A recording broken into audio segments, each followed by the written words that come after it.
Before we get started, make sure to subscribe to the channel and like this video.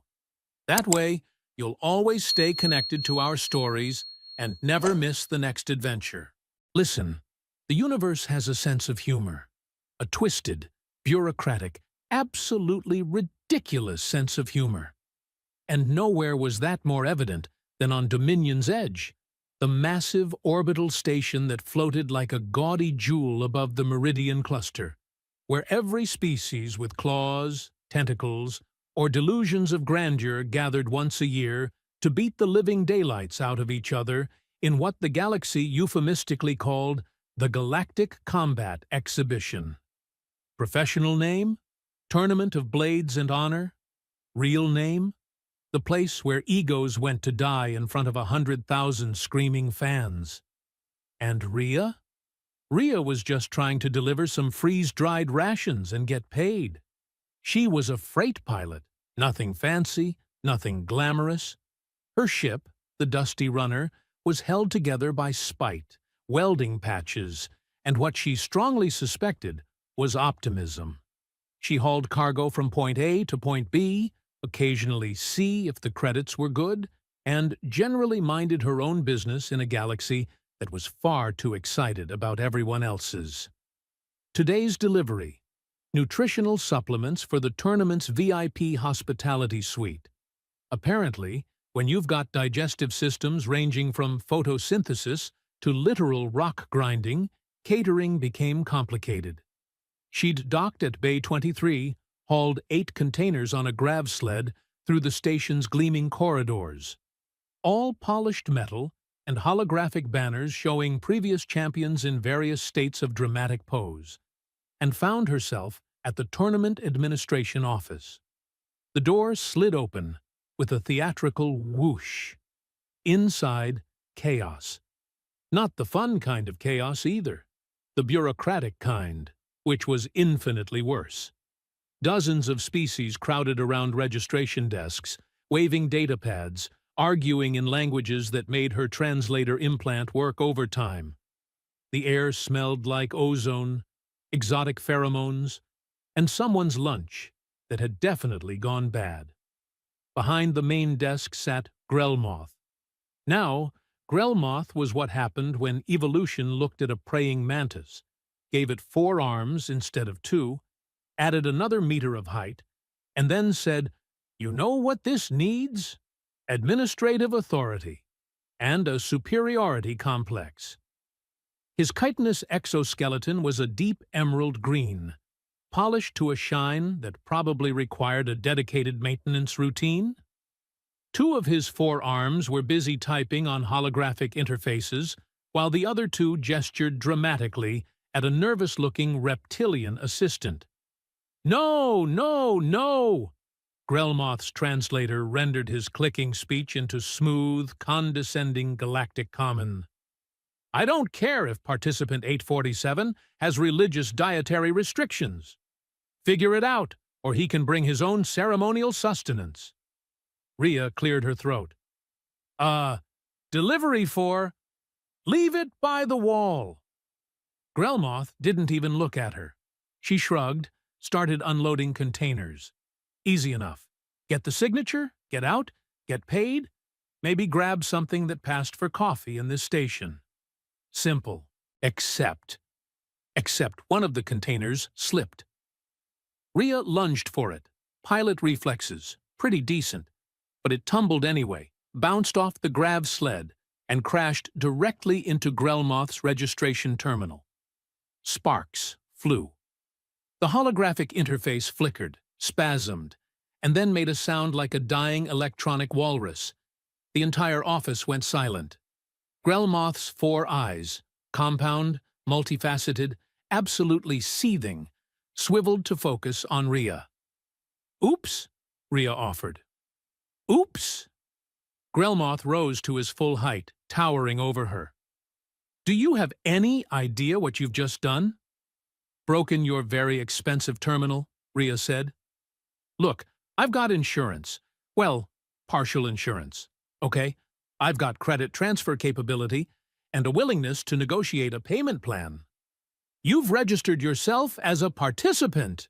Grelmoth jabbed one of his arms at the flickering screen. Rhea blinked. I've what now? The reptilian assistant, tags identified him as Pelgix, was frantically scrolling through data. Sir, it appears the impact triggered an auto-enrollment protocol. The system scanned her biometrics and… Oh no. Oh no what? Rhea demanded. You're locked in, Pelgix said, voice climbing an octave. Tournament rules, Article 9, Section 4. Once registered and scanned, participants cannot withdraw without forfeiting the standard penalty fee. How much is the fee? Rhea asked, though she already knew she wasn't going to like the answer. Grelmoth's mandibles clicked in what she was pretty sure was amusement. 50,000 galactic credits. Rhea's stomach dropped. 50? I don't have 50,000 credits. I barely have 5,000 credits. My ship runs on fumes and prayers. Then, I suppose, Grelmoth said, settling back into his chair with visible satisfaction, you'll be competing. Competing? In what? I'm a freight pilot. In the Galactic Combat Exhibition, Pelgix said apologetically. Single elimination tournament. 256 participants from across known space. Combat to submission, incapacitation, or ring out. Rhea stared at him, then at Grelmoth, then at the sparking terminal that had just ruined her entire month. This is insane, she said. I'll get killed. First match. Dead. Very dead. Grelmoth leaned forward, and now she could definitely see amusement in those compound eyes. Then I suggest you fight well, or die entertainingly. Either way, the audience will appreciate it. You're enjoying this, Rhea accused. Immensely, Grelmoth admitted. Do you know how boring this tournament gets? Year after year, the same species, the same fighting styles, the same predictable outcomes. But this, a human, unaugmented, untrained, accidentally registered? He clicked his mandibles together in what might have been laughter. This is the most interesting thing to happen in 50 cycles. I want to speak to a supervisor, Rhea tried. I am the supervisor. A lawyer, then. Tournament rules are absolute. Already transmitted to the Galactic Sports Authority. You're in the system. Rhea ran her hands through her hair, dark, practical, pulled back in a braid that was now coming loose from stress. When's the first match? Pelgix checked his datapad. 48 hours. You're scheduled against Dralix of the Crystallian Collective. And he is? Undefeated in 18 matches. His species has a silicon-based biology that makes them essentially unbreakable. Also, he's 3 meters tall and can generate localized seismic vibrations through physical contact. Fantastic, Rhea muttered. Just fantastic. You'll need to attend the mandatory fighter orientation tomorrow at 0900 station time, Pelgix continued. Equipment assignment follows. Then you have personal preparation time before the opening ceremony. Rhea looked at the notification now flashing on her own datapad. Official tournament registration, complete with her biometric scan and a participant number, 256, last seed, bottom of the bracket, the sacrificial lamb. Is there anything, she asked slowly, that can get me out of this? Grelmoth spread all 4 arms in a gesture of finality. Death, I suppose. But that seems counterproductive. Rhea closed her eyes, counted to 10, and reminded herself that punching a tournament official would probably make things worse. Probably. Fine, she said. Fine. I'll show up to your orientation. I'll stand in your arena. And when I get obliterated in 30 seconds, I want you to remember that you thought this was funny. She spun on her heel and marched toward the exit. Behind her, she heard Grelmoth call out, "Oh, this will be memorable, human! I guarantee it!" The door slid shut behind her, muffling his clicking laughter. Rhea stood in the corridor, staring at her reflection in the polished metal walls. Average height for a human, about 1.7 meters. Brown eyes that were currently radiating pure frustration. Olive skin that came from Peruvian ancestry on her mother's side. Nothing special. Nothing combat-ready. Just a freight pilot who'd made one clumsy mistake. Her datapad chimed again. Tournament welcome package downloading. Schedule. Rules. Waiver of liability for injury or death. Death, she read aloud. They actually have a waiver for death. A passing alien, something with too many legs and optical sensors on stalks, paused. First-time participant? Is it that obvious? You're breathing quickly and look like you're contemplating fleeing the station. Classic pre-tournament panic.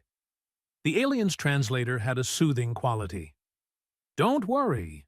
Most species don't actually die, just get severely injured and spend weeks in regeneration tanks. Oh, good, Rhea said flatly. Weeks in a regeneration tank. That's so much better.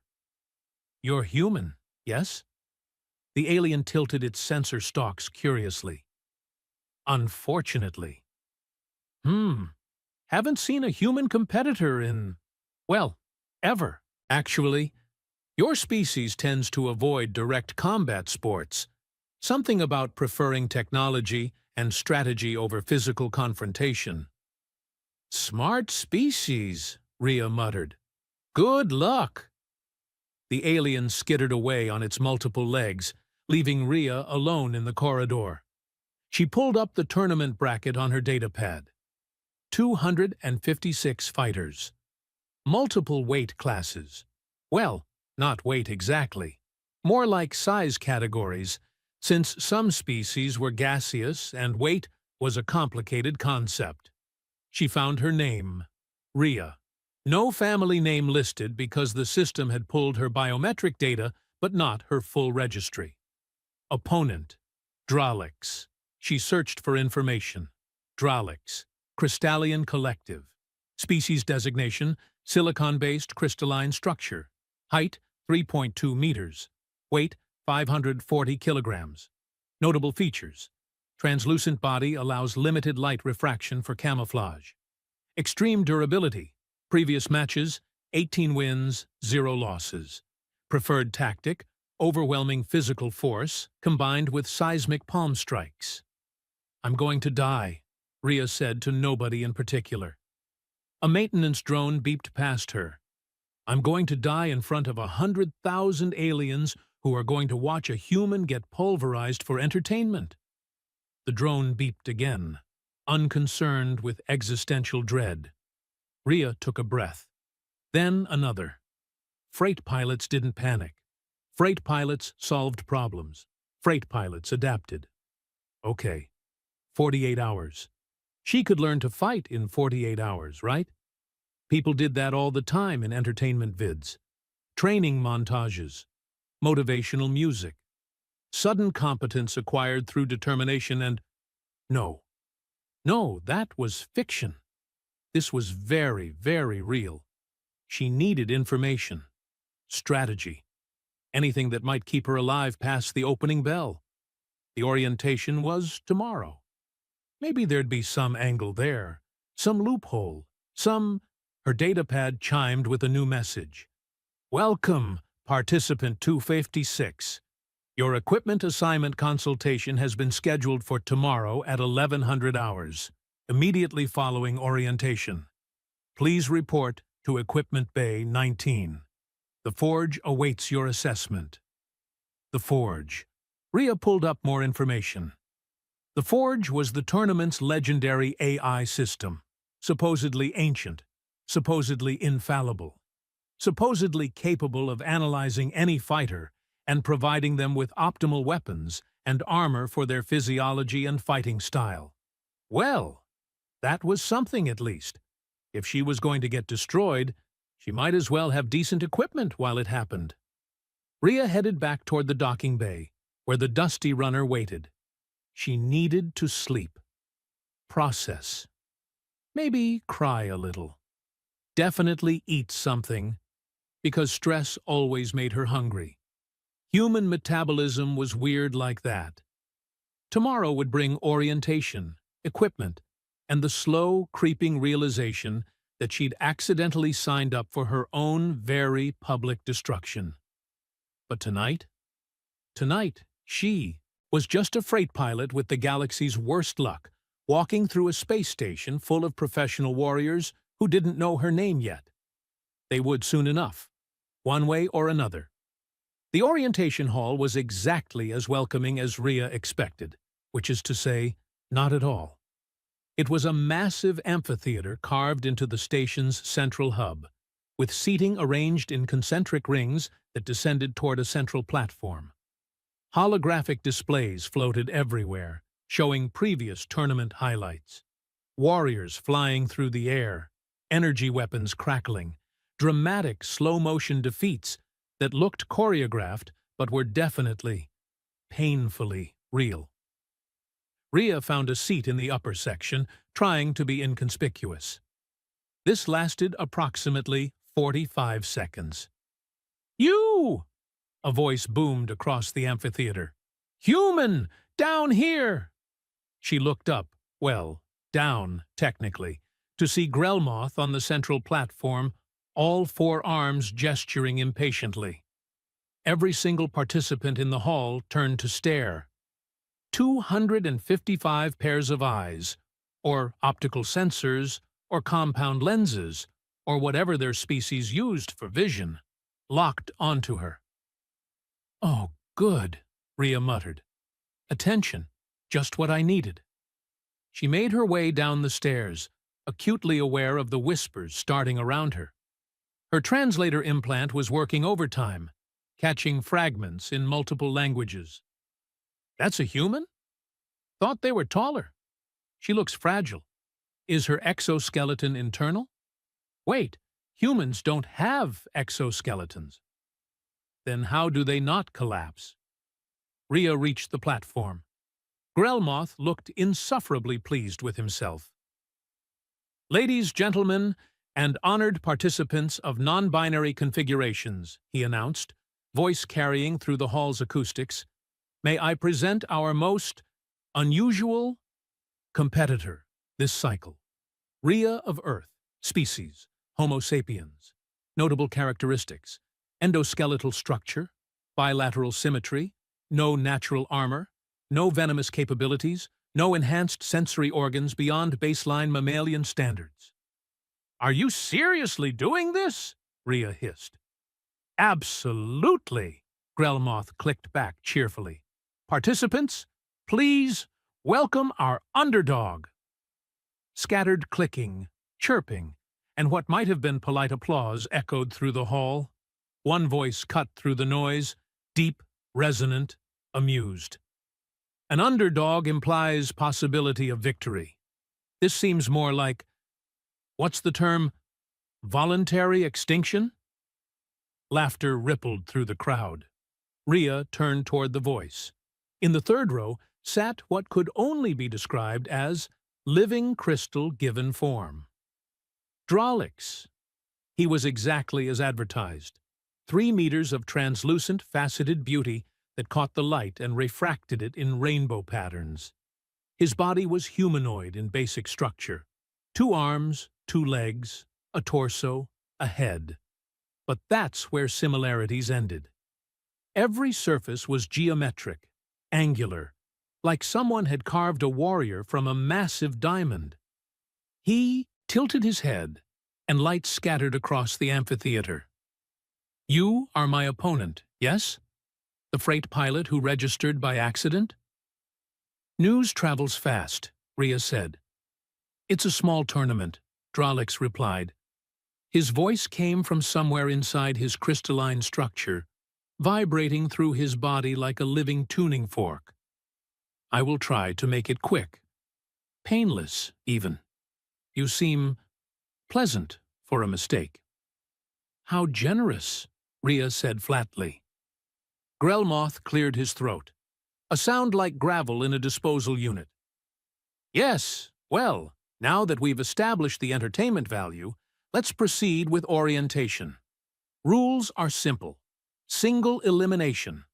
Matches continue until submission, unconsciousness, or ring out. Lethal force is permitted but discouraged. Medical facilities are expensive. A holographic display materialized above the platform, showing the tournament bracket. You'll notice we have participants from 143 distinct species this cycle, Grelmoth continued. Each brings unique evolutionary advantages. The Forge will assess all fighters and provide appropriate equipment to ensure, well, not fairness exactly, but operational parity. Operational parity? Rhea asked. The Forge ensures you won't die immediately from equipment mismatch. Peljix translated helpfully from his position beside the platform. For instance, a methane-breathing species won't be given weapons that generate open flames. Reassuring, Rhea muttered. The holographic display shifted, now showing various species and their assigned equipment from previous tournaments. A massive, six-legged creature had been given weighted clubs that matched its gravitational requirements.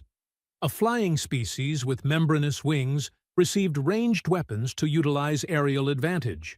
A species that looked like mobile fungi had been provided acid-resistant armor and spore dispersal enhancers.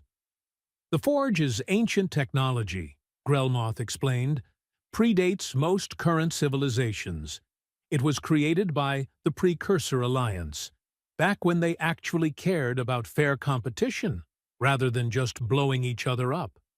The AI has scanned and cataloged thousands of species, analyzed their combat potential, their weaknesses, their optimal fighting configurations. Another participant raised a tentacle. This one was Polren, according to the identification overlay. The liquid metal being rippled as it spoke, voice like mercury flowing over glass. Has the Forge ever refused to equip a participant?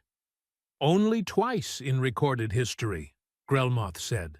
Once for a species that was essentially non-corporeal energy and couldn't interact with physical weapons. Once for a hive mind that tried to register all 6,000 individual units as a single fighter.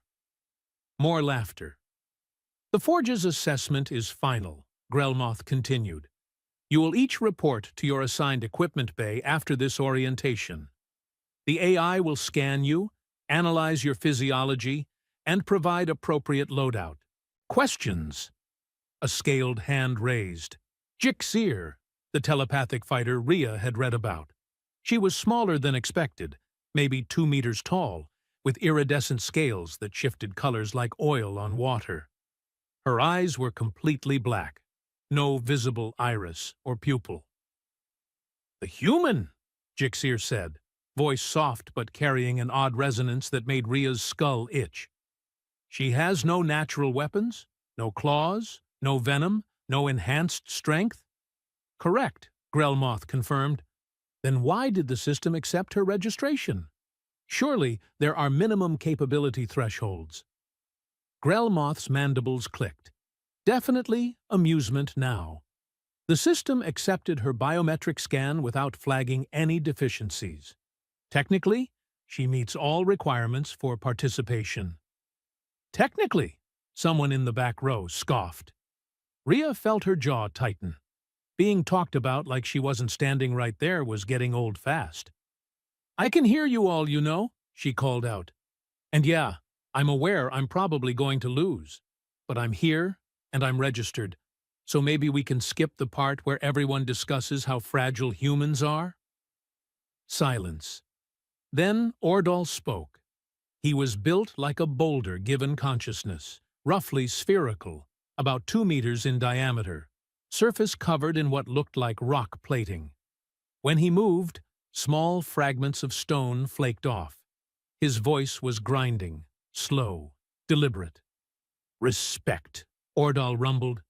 You face certain defeat, yet stand without fleeing. This is warrior mentality, regardless of physiology. Thanks? Rhea wasn't sure if that was a compliment or just acknowledgement of her impending doom. Don't encourage the food, another voice called out. More laughter. Grelmoth clapped two of his hands together. Enough. Orientation is complete. You have your schedules, your equipment assignments, your match times. First round begins in 36 hours. The opening ceremony is tonight at 2000 hours. Attendance is mandatory. Try not to kill each other before the official matches. Dismissed. Participants began filing out, conversations erupting in dozens of languages. Rhea checked her datapad. Equipment Bay 19, 1100 hours. 15 minutes from now. She headed for the exit, trying to ignore the stares and whispers that followed her. A few participants nodded as she passed. Ordal gave what might have been a respectful tilt of his rocky body. Most just watched with curiosity or barely concealed amusement. The equipment bays were located in the station's outer ring, accessible via transit tubes that shot through the station at uncomfortable speeds. Rhea found Bay 19's entrance easily enough. It was the only one with dust on the access panel. She pressed her hand to the scanner. Nothing happened. She tried again. The panel flickered, then displayed text in ancient precursor script that her translator struggled with. After a moment, credentials verified. Participant 256, Rhea. Species, Terran. Warning, this bay has not been accessed in 3,000 cycles. Proceed? 3,000 years? Rhea hit the confirm button. The door opened with a groan of protesting metal that sounded like it agreed this was a terrible idea. Inside, the bay was empty. Not just empty, abandoned. Dust covered every surface. The walls were lined with equipment racks, all bare. Holographic emitters hung dark and dormant. A single platform stood in the center of the room, raised about half a meter off the floor. And above it, a holographic display flickered to life. The image was unstable, pixelated, like it was struggling to maintain cohesion. Text scrolled across it in precursor script, then shifted to Galactic Common. Greetings, Participant 256. I am the Forge. Combat Analysis System, designation Precursor Alpha 3. Please step onto the platform for physiological assessment. Rhea climbed onto the platform. Hello? I think there's been a mistake? This bay is empty? Observation acknowledged, the Forge replied, voice neither male nor female, neither warm nor cold, just purely functional. Commencing scan. Light erupted around Rhea, not painful, but intense. She felt it pass through her, layer by layer, like being read by the universe's most thorough medical scanner. The Forge was silent for 10 seconds, then 20, then 30. Is something wrong? Rhea asked. Recalibrating assessment parameters, the Forge said. Terran physiology presents unexpected variables. Unexpected how? Please remain still. Accessing historical database. Cross-referencing with precursor combat theory. Analyzing evolutionary adaptations. This will require additional processing time. The light intensified. Rhea's datapad chimed. Messages from other participants, already posting images of their equipment assignments. Drolix had been given resonance gauntlets that would amplify his seismic abilities. Polren received thermal modulators to prevent unwanted solidification. Jixir got neural dampeners to prevent her own telepathy from overwhelming her in close combat. Everyone was getting weapons, armor, enhancements. The light around Rhea faded. The Forge's display flickered again. Assessment complete, it announced. Rhea waited for the equipment racks to activate, for weapons to materialize, for armor to be dispensed. Nothing happened. So, where's my gear? She asked. No external equipment assigned, the Forge stated. Rhea blinked. Excuse me? Terran physiology has been classified as self-optimizing combat platform. External weapons and armor are unnecessary and would, in fact, reduce operational effectiveness. What? Rhea stepped off the platform. That's insane! I'm fighting a 3-meter crystalline warrior in 2 days. I need something. You have everything required, the Forge said calmly. Your species' evolutionary adaptations provide comprehensive combat capability. I'm a human. We're soft. We break. We die easily. Incorrect. Assessment, the Forge replied. The holographic display shifted, now showing a rotating 3-dimensional model of human anatomy. Analyzing Terran combat specifications, data began scrolling beside the model, faster than Rhea could read. Endoskeletal structure provides internal armor while maintaining flexibility, the Forge narrated. Bipedal locomotion allows for superior balance and recovery from destabilization.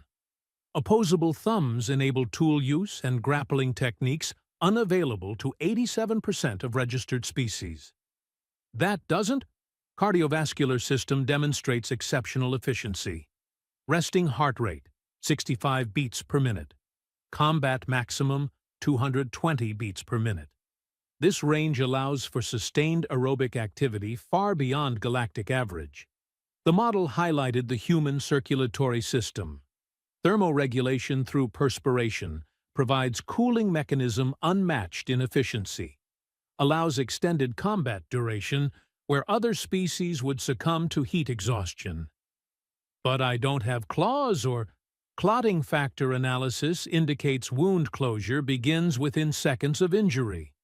Scar tissue formation ensures rapid healing. Pain management through endorphin release allows continued combat function despite injury. The model shifted to the nervous system. Adrenaline response provides temporary enhancement to strength, speed, and pain tolerance. Pupils dilate for improved visual acuity. Blood flow redirects to major muscle groups. Reaction time decreases by average 15%. Rhea stared at the display. You're telling me that, because I get scared, I'm dangerous? Terran fight or flight response is combat optimization protocol, the Forge confirmed. Additionally, pattern recognition capabilities exceed 92% of known species. Allows real-time tactical adaptation. Your species doesn't simply react. You learn during engagement. This is ridiculous, Rhea said. These are just normal human things. Correct. Normal for Terrans. Exceptional for galactic combat standards. The Forge paused, and if an AI could sound impressed, this one did. Accessing historical files. Earth classification, Death World, Category 4. Explanation. Your homeworld's environment was sufficiently hostile that survival required development of comprehensive defensive and offensive capabilities. A new image appeared. Earth rotating slowly. Gravity 1.0 standard. Atmospheric pressure baseline. Temperature range extreme. Predator density high. Disease prevalence significant. Natural disasters frequent. Survival rate for pre-technological species 12%. Okay, Earth's dangerous. What's your point? Other species evolved weapons. Claws, venom, natural armor. Terrans evolved to endure, adapt, and overcome through persistence and intelligence. You are not built for single devastating strikes. You are built for sustained engagement, for outlasting opponents, for learning their patterns and exploiting weaknesses. The model disappeared, replaced by text.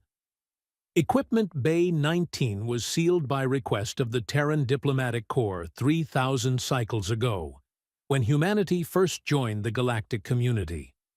The precursors tested your species and determined that standard combat equipment would constitute unfair advantage. Rhea laughed, sharp, disbelieving. Unfair advantage? Have you seen the other fighters? They are specialized, the Forge said. You are generalized. This is your strength. Recommendation: trust your species' design. Your ancestors survived Earth's hostility without technology. You carry that legacy in your genetic code. So you're sending me into the arena empty-handed? You are never empty-handed, Rhea. Your hands can throw with accuracy no other species possesses, can grip and manipulate with precision, can deliver strikes using skeletal structure as force multiplier. You have everything you need. The display went dark. Assessment complete. Good luck, participant 256. Historical note: the precursors were fascinated by your species. They believed if humanity ever embraced combat as primary focus, rather than tool building and exploration, you would be concerning. The hologram faded entirely. Rhea stood in the empty bay, alone with dust and ancient equipment racks that would give her nothing. Her hands, soft, unclawed, apparently terrifying to ancient aliens, hung at her sides. "Well," she said to the empty room, "this is either the worst day of my life, or I'm about to learn something interesting about being human." The bay door opened behind her. She had 34 hours until her first match. Time to figure out what 3 million years of surviving Earth had actually given her. The arena was loud, the kind of loud that bypassed ears and vibrated directly into your chest cavity, making your heart sink with the crowd's roar, whether you wanted it to or not. Rhea stood in the tunnel leading to the combat ring, listening to Flick's and Grumman's commentary echoing through the stadium speakers. "And here we have it, folks." Flick's voice crackled with enthusiasm. His species communicated through bioluminescent pulses, but the translator gave him a game show host energy. Match 128. Dralix the Unbreakable versus Rhea the Accidentally Registered. "This is what we call a warm-up match," Grumman added. His species resembled a floating gas cloud contained in a pressure suit, and his voice had a wheezing quality. Dralix hasn't lost in 18 consecutive matches. His opponent is a human freight pilot with zero combat training who couldn't even afford tournament withdrawal fees. Brutal assessment, Grumman?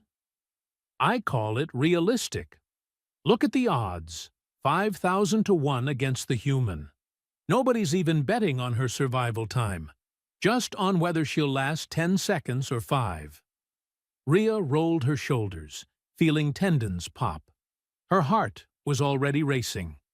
120 beats per minute, according to the biometric display on her wrist. The Forge's parting gift. A simple readout showing her own combat metrics. Heart rate, adrenaline levels, core temperature, all climbing. The gate opened. Light flooded in, harsh, white, unforgiving. Beyond it, the arena stretched out like a technological coliseum. Circular combat ring, 20 meters in diameter, surrounded by force fields that kept attacks from spilling into the crowd. Above, 100,000 spectators filled the stands, a kaleidoscope of alien species all gathered for one purpose: watching people hurt each other professionally. Rhea walked forward. The crowd's noise changed, anticipation shifting to confusion, then to laughter. She was wearing her flight suit. Standard issue, gray, designed for cargo hauling. No armor, no weapons. Her hands were taped, medical wrap she'd found in her ship's first aid kit, and her hair was pulled back tight enough to give her a headache. Empty-handed. Across the ring, Dralix entered to actual cheers. He moved like living sculpture, each step precise, light refracting through his crystalline body in patterns that looked choreographed. His assigned equipment, the resonance gauntlets, covered his hands, amplifying his already devastating seismic capabilities. They reached the center of the ring. Dralix looked down at her. You should have paid the withdrawal fee. Couldn't afford it, Rhea said. Her voice came out steadier than she felt. Where are your weapons? The forge said I didn't need them. Dralix's crystalline structure hummed. Might have been laughter. The forge malfunctioned then. I will make this swift. The referee, a floating drone with multiple optical sensors, projected the rules holographically. Standard combat protocols. Fight until submission, unconsciousness, or ring out. Lethal force permitted, but discouraged. Participants ready? Rhea nodded. Dralix inclined his head. Begin! Dralix moved first, fast for something made of crystalline mass. His gauntlet swung toward Rhea's head with enough force to shatter concrete. She ducked. Training? No, just primate reflex. 3 million years of dodging falling branches and predator strikes compressed into instinct. The fist passed overhead with a sound like a wind tunnel. Rhea rolled sideways, came up in a crouch. Her heart rate spiked. 165 beats per minute. Adrenaline flooding her system, pupils dilating, peripheral vision sharpening. Stand still, Dralix demanded, frustration vibrating through his words. He fired an energy bolt from his gauntlet. Rhea threw herself flat, felt heat pass over her back. The crowd was murmuring now, confused. She wasn't fighting, just surviving, moving, dodging. Grumman's commentary, well, she's not dead yet. That's unexpected. Dralix charged, closing distance for melee range. This time Rhea didn't dodge. She stepped inside his reach. Counterintuitive, suicidal, exactly what the Forge's data had suggested, and drove her fist into the joint, where his torso met his leg. Her knuckles screamed. The impact sent pain lancing up her arm. But Dralix stumbled. Just slightly. Just enough. The crystalline warrior stared down at his leg joint, where a hairline fracture now spiderwebbed across the surface. You damaged me? Disbelief resonated through his entire body. Rhea's hand was already bruising, blood pooling under the skin. But she was smiling.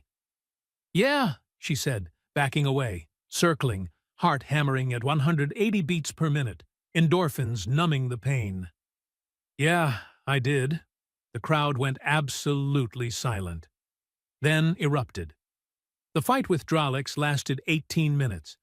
18 minutes of pure, exhausting, absolutely ridiculous chaos that somehow ended with a 3-meter crystalline warrior tapping out because a human freight pilot had turned his own momentum against him and refused, absolutely refused, to stay down. Rhea had taken hits. Oh, she'd taken hits. Her ribs were bruised, possibly cracked. Blood trickled from a cut above her eyebrow. Her knuckles were swollen and purple. But Dralix was exhausted. Turns out crystalline biology has phenomenal strength and durability, but absolutely terrible stamina. His species never needed endurance. Fights ended quickly when you could shatter opponents with a single blow. Except Rhea hadn't shattered.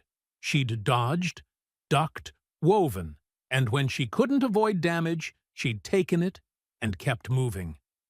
Her cardiovascular system, built for persistence hunting across African savannas, designed to chase prey for hours until it collapsed from exhaustion, just kept going. Dralix couldn't understand it. His fractures were multiplying from repeated impacts, his energy reserves depleting, and this soft, fragile human was still moving. The final moment came when Rhea noticed his reaction time slowing. She feinted left, went right, got behind him, and applied a chokehold concept that cut off the energy flow to his crystalline neural cluster. He tapped her arm 3 times. Submission. The arena exploded with noise. The Forge's voice cut through the chaos. Victory! Rhea, participant 256. Combat assessment.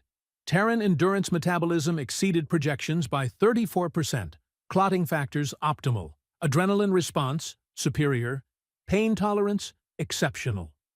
Recommendation: Terran combat methodology warrants further study. Rhea collapsed on the mat, gasping for air, every part of her body screaming. Medical drones swarmed in, aliens in biological hazard suits, who looked at her with confusion and concern. "She should be unconscious," one muttered, scanning her with instruments. "These injuries—" "I'm fine," Rhea wheezed.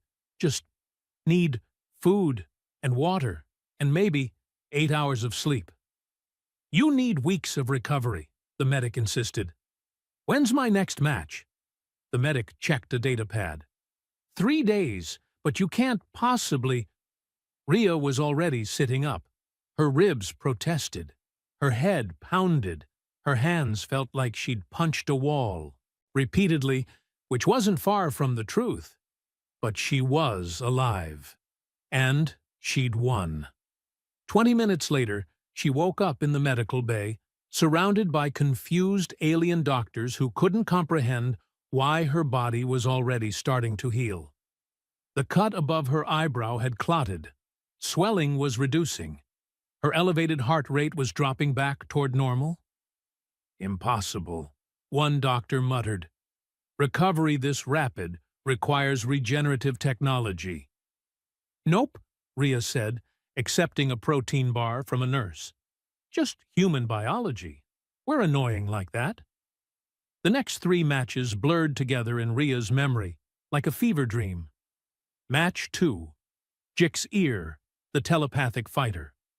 Jix'ir could read thoughts, predict movements, see attacks before they happened. She'd won 12 consecutive matches by staying 3 steps ahead of every opponent. Except human thoughts were chaos. Rhea didn't plan her strikes. She reacted, improvised, changed tactics mid-swing based on pure instinct. Her brain fired signals in patterns that made no logical sense, driven by adrenaline and desperation and 3 million years of primate problem-solving that looked like static to telepathic scanning. Jix'ir kept expecting structure, strategy, predictability. She got random violence and adaptability instead. Rhea won by exhaustion again.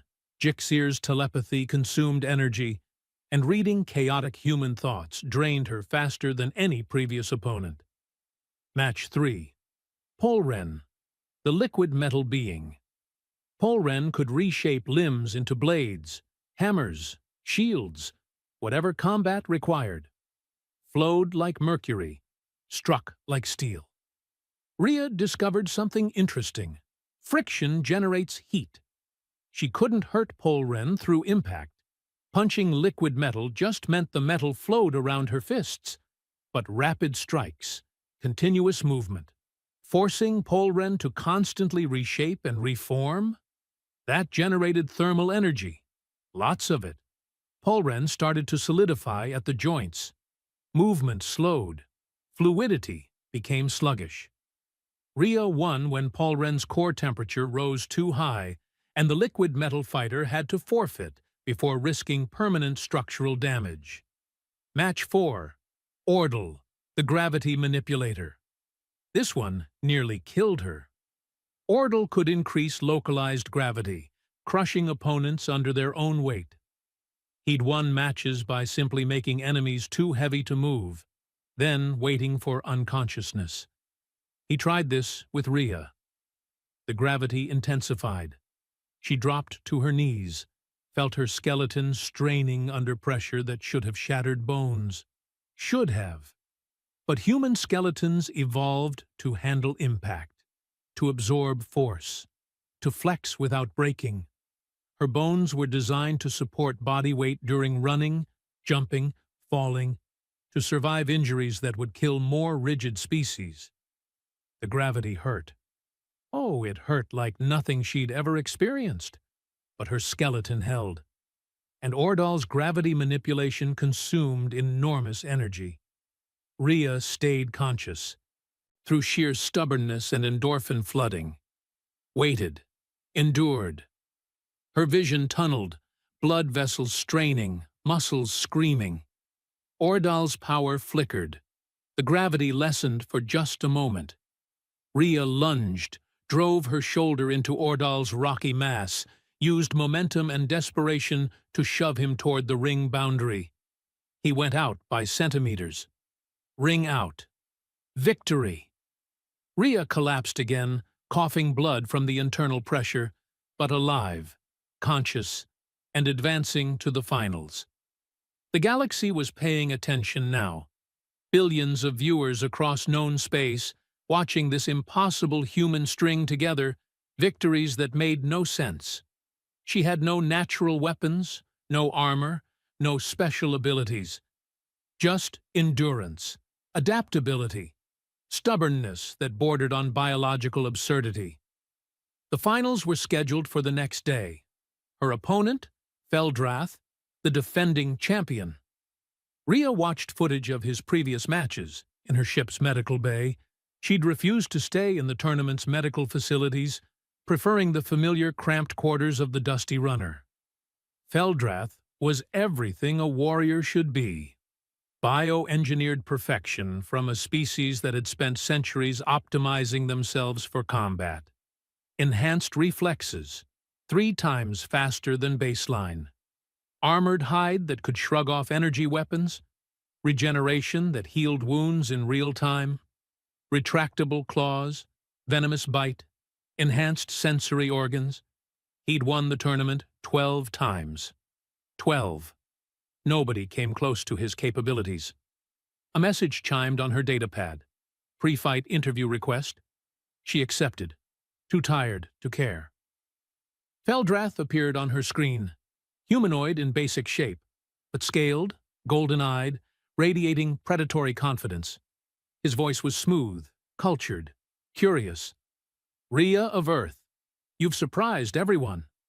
Including me," she admitted. "You fight without weapons, without armor, without augmentation. Yet you win. Barely. Barely still counts." Feldrath leaned closer to his camera. "I've studied your matches. You adapt. You endure. You find weaknesses others miss. These are respectable qualities." "Thanks, but they won't be enough tomorrow. I'm faster than Jixir, stronger than Ordal, more durable than Dralix. I regenerate damage faster than you can inflict it." Rhea met his golden eyes through the screen. "So why are you calling me? To gloat?" "No." Feldrath's expression shifted, genuine curiosity replacing confidence. "I want to understand. The Forge assigned you no equipment, said you needed nothing. Why?" Rhea thought about the Forge's assessment, the data scrolling past. Earth's classification as a death world. "My planet tried to kill my species for 3 million years, she said slowly. Predators, disease, climate extremes, starvation, natural disasters. Everything that could go wrong did go wrong repeatedly. Most species didn't make it. But humans did. Yeah. Not because we were strongest or fastest or had the best. Natural weapons. We survived because we were too stubborn to quit. Because we could run for hours chasing prey until it collapsed. Because we could throw rocks with accuracy no other species matched. Because our brains adapted and learned and solved problems in real time.